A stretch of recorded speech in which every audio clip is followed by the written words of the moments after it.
Every day, we make countless decisions, from the smallest gestures to the life-changing crossroads that define us. We believe these choices spring from our inner freedom, from something uniquely ours.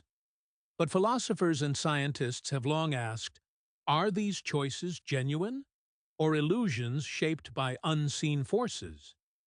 If our lives are determined by biology, culture, and physics, then perhaps our sense of agency is only a comforting story. This debate is not abstract. It touches morality, justice, and meaning itself. To say we are free is to affirm human dignity, responsibility, and creativity. To say we are determined is to see ourselves as part of a vast chain of cause and effect, stretching back to the beginning of time. And so the paradox remains. Freedom feels undeniable, yet determinism seems inescapable. As we begin this exploration, consider, when you pressed play on this video, was it truly your choice, or was it already written? That question may change how you see yourself forever. In ancient cultures, fate was often considered unbreakable law, something even the gods could not resist. The Greeks spoke of the Moirai, three sisters who spun, measured, and cut the thread of life, binding even Zeus to destiny. Yet Aristotle challenged this fatalism, insisting that virtue and responsibility depend on voluntary action. If we are not the source of our actions, he argued, then justice itself collapses. This tension between fate and choice runs through all ancient literature. Homer's heroes fight valiantly, yet their deaths are foreseen and inescapable. Stoics, like Epictetus, claimed freedom lay not in changing events, but in mastering our response to them. In this sense, freedom was redefined as inner resilience, not external control. Ancient philosophy, then, handed us the paradox in its earliest form. We feel free, yet we are bound. And the human spirit has wrestled with this contradiction ever since. In religion, free will is often tied to morality and salvation. In Christianity, Augustine argued that humans possess free will, but it is corrupted by sin, requiring divine grace to choose good. Thomas Aquinas later balanced God's omniscience with human choice, suggesting that divine foreknowledge does not erase responsibility. In Islam, the Quran presents a similar tension. Allah is all-powerful, yet humans are judged for their actions, making free will both limited and real. In Hindu philosophy, the Bhagavad Gita portrays Arjuna as torn by destiny and duty, but Krishna teaches that true freedom lies in acting selflessly without attachment to outcomes. Buddhism shifts the focus, framing freedom as liberation from the chains of desire and ignorance, where choice becomes a path to enlightenment. Across traditions, then, we see the same paradox. If God or cosmic law controls all, how can we be free? And yet, if we are not free, how can justice or moral growth exist? Religion does not resolve the debate, but it deepens its urgency. The divine horizon makes the stakes infinitely higher. Freedom means responsibility, not just to ourselves, but to eternity. In the 17th century, Isaac Newton's discoveries suggested the universe was like a perfect machine, governed by mathematical laws. This mechanistic worldview led philosophers to embrace determinism. If we knew every atom's position and motion, the future could be calculated. Pierre-Simon Laplace famously imagined a demon with infinite knowledge, able to predict every event with certainty. In such a universe, human choice seems like an illusion. We are no more free than falling stones. Yet science has not remained fixed. Einstein's relativity revealed a universe shaped by space-time, not merely rigid mechanics. Later, quantum mechanics introduced uncertainty, randomness, and probability into physics. But does randomness equal freedom, or just unpredictability? Even in modern science, the question lingers: are we causal puppets, or participants in the unfolding of the cosmos? The scientific view challenges our sense of self, reminding us that freedom must be tested against the laws of nature. In the 20th century, neuroscience added a new challenge to free will. Experiments by Benjamin Libet suggested that our brains initiate decisions before we are consciously aware of making them. This implies that what we call choice may simply be the mind rationalizing actions already set in motion. Critics argue these experiments oversimplify complex decisions, but they raise troubling questions. If our brain chemistry, shaped by genetics and environment, dictates our actions, where is freedom? Sam Harris argues that free will is an illusion, a story the brain tells itself. Yet other thinkers like Daniel Dennett contend that freedom exists in the space where deliberation and reflection shape outcomes. Perhaps freedom is not absolute, but emerges from higher-order thinking, like editing the drafts of impulses. The neuroscience debate reframes freedom not as metaphysical mystery, but as biology in dialogue with consciousness. Still, the haunting question remains: if the brain is a machine, can we ever escape its programming? Throughout literature, writers have grappled with the paradox of free will. In Sophocles' Oedipus Rex, the attempt to escape prophecy only ensures its fulfillment, a timeless warning about fate's power. In The Brothers Karamazov, Dostoevsky shows how belief in freedom is essential for morality. Without it, he argues, everything is permitted. Shakespeare's Hamlet wrestles with hesitation, choice, and destiny, embodying the agony of freedom. Tolstoy, by contrast, leaned toward determinism, portraying history as the sum of countless causes beyond individual control. In Sartre's Being and Nothingness, existentialism erupts. Freedom is not optional but a burden, forcing us to define ourselves. Kafka's characters often feel trapped by systems they cannot understand, reflecting the determinist's nightmare. Literature reveals that freedom is not just a question for scholars, but for every human soul. It is the drama of our lives, enacted in tragedy, comedy, and epic alike. Through stories, we glimpse both the terror and the wonder of human choice. Existentialism radically redefines the debate on free will.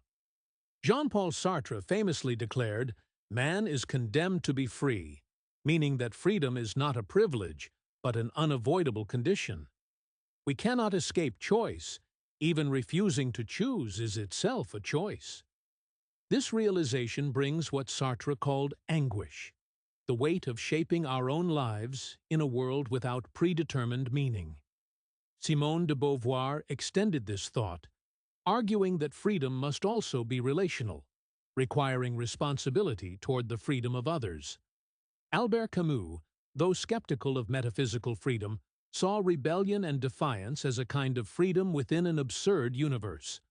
For existentialists, determinism is rejected not because it can be disproven, but because living without freedom would strip life of authenticity.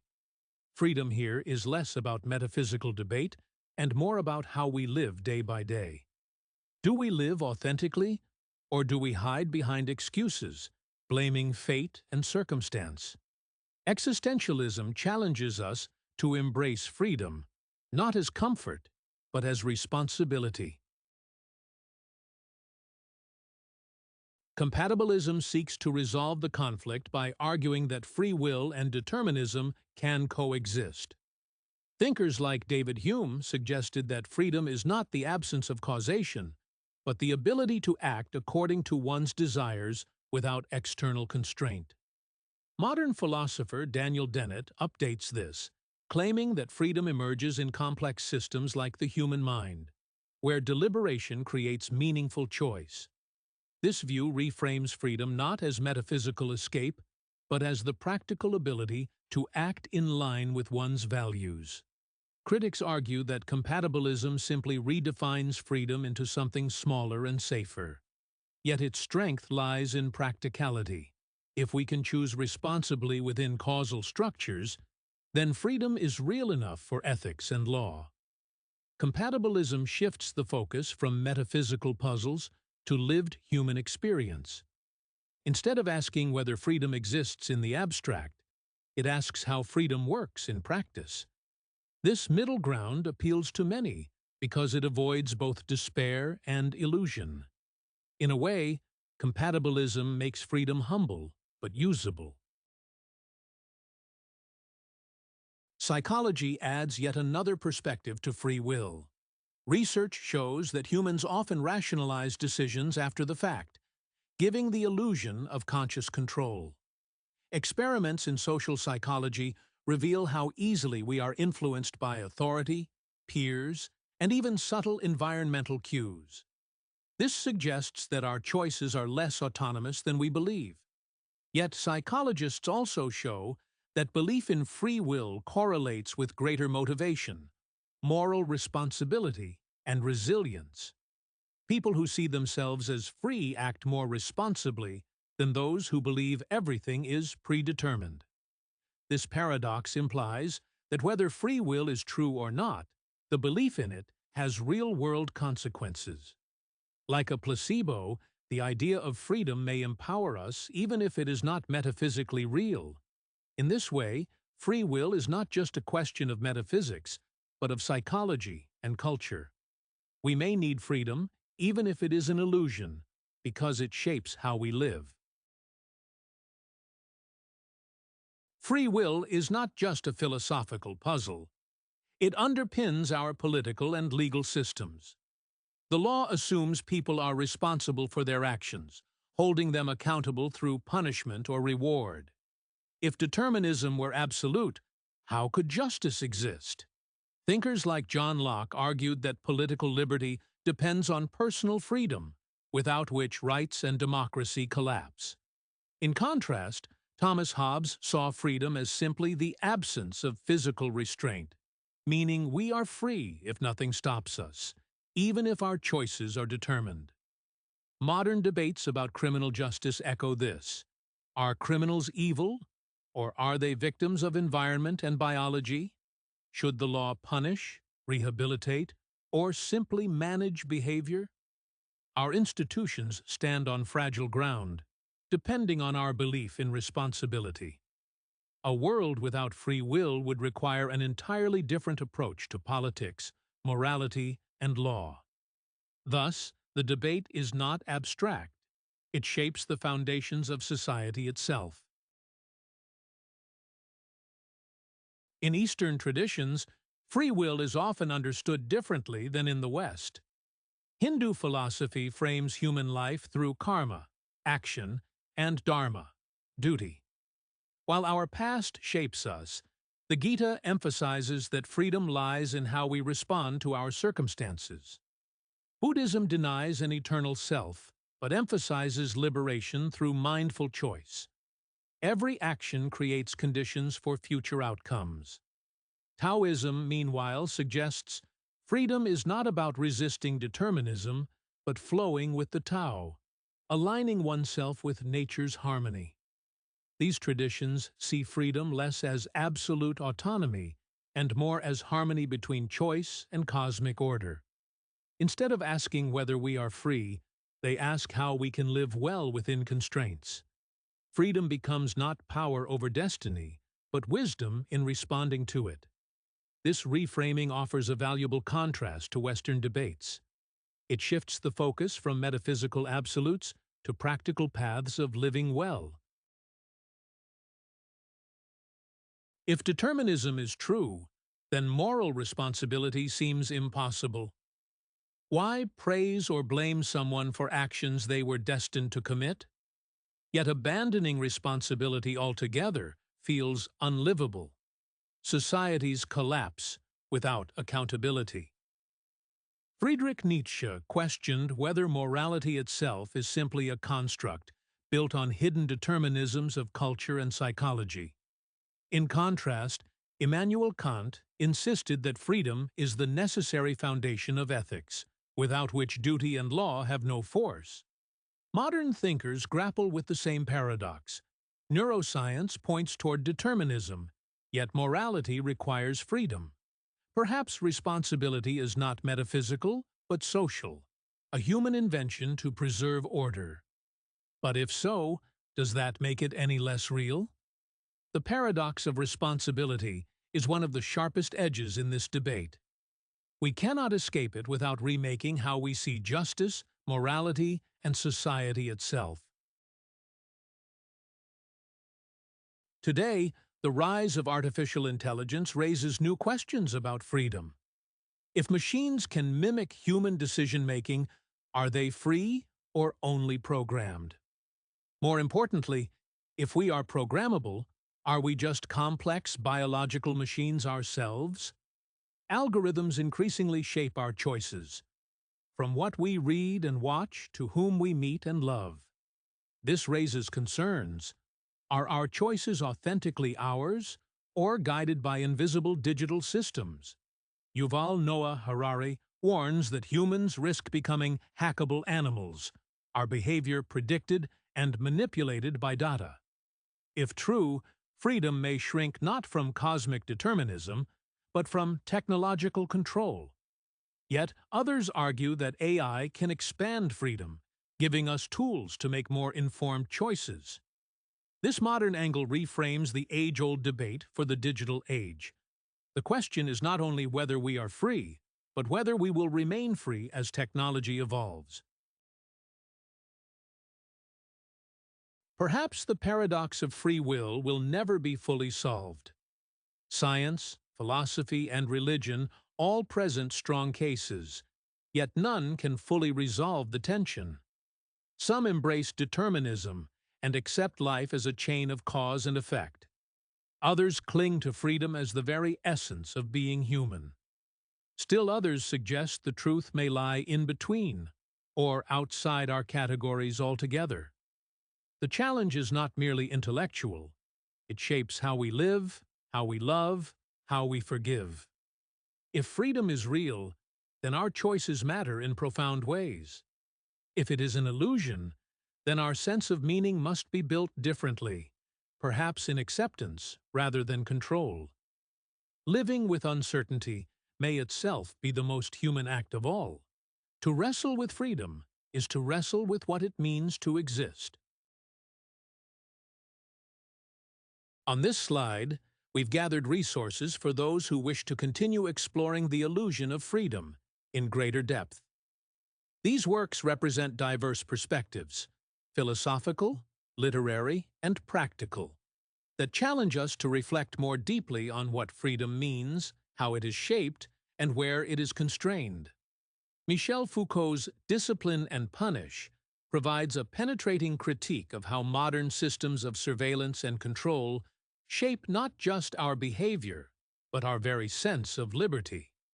Jean-Jacques Rousseau's The Social Contract offers a foundational text for political philosophy, where he provocatively claims that man is born free and everywhere he is in chains.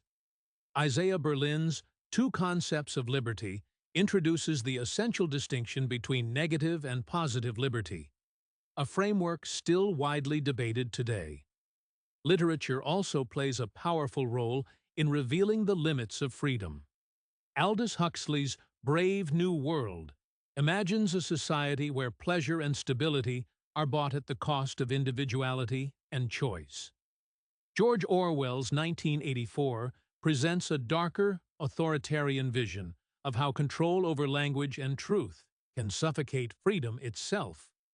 Plato's The Republic, though ancient, continues to challenge us with its vision of justice, order, and the philosophical role of the individual in society. For those who prefer podcasts, Philosophize This by Stephen West makes complex philosophical ideas accessible, often addressing issues related to liberty, power, and ethics. The Partially Examined Life provides more conversational deep dives, where hosts grapple with philosophical texts and their modern relevance. Krista Tippett's On Being offers a spiritual and ethical dimension to the discussion of freedom, asking how we cultivate meaning and responsibility in our lives. Finally, the websites listed here provide open access to rigorous philosophical resources. The Stanford Encyclopedia of Philosophy is perhaps the most authoritative free resource online, with peer-reviewed entries on every major concept of freedom and its related debates. The Internet Encyclopedia of Philosophy serves a similar purpose, often with more accessible summaries. Aeon Essays combines philosophy, culture, and contemporary issues, offering thought-provoking essays that link the theoretical with the practical. Each of these resources was chosen to push us further beyond surface-level understandings. They invite us to recognize that freedom is not a simple condition, but a contested idea shaped by politics, culture, and personal responsibility. By engaging with these works, you can sharpen your own perspective and develop a deeper appreciation for the complexity of freedom in human life. As we close, we leave you with questions rather than answers. Do you believe your choices are truly free, or are they products of unseen forces? If determinism rules, does that make life meaningless, or simply different in meaning? If freedom is real, what responsibilities come with it? Can freedom and causality coexist, or must one triumph over the other? How do religion, science, and personal experience shape your view? And perhaps, most importantly, does it matter? Even if freedom is an illusion, does believing in it still empower us to live fully? The paradox of free will may never be resolved, but it challenges us to reflect deeply on what it means to be human. Ultimately, the answer may lie not in abstract theory, but in how we choose, or are compelled, to live.